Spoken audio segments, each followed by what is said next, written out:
నెలలు 6 నెలలు తీసుకుంటారు. ఈ మధ్యలో సమయానికి కావాల్సిన ఏదైతే ఉంటుందో మిత్తి పడుతుందో ఆ మిత్తి మాత్రం ప్రభుత్వం ఇస్తారు. అది మాత్రమే అప్పుగా ఆ సంస్థకు ఉంటుంది.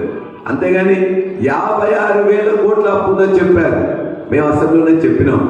56,000 కోట్ల అప్పు అని చెప్తున్నారు మీరు. అందులో 28,000 కోట్లకు సంబంధించిన ఒట్లు బియ్యం ఇవాళ సంస్థ దగ్గర ఉన్నాయి.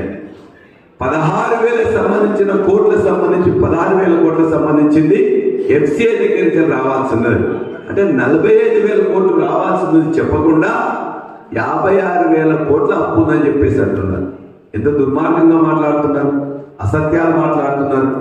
ఇవాళ ఏంటంటే ప్రతిరోజు ఇలా మీరు ఇంకా 3 నెలలు చూడండి, 4 నెలలు చూడండి, మొత్తం కూడా అప్పులైనాయి. సరిగ్గా నడపలేదు.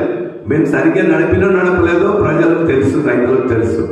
వాళ్ళకి ఏ రోజు కూడా కరెంట్ ఇవ్వకుండా లేవు, ఏ రోజు కూడా రైతు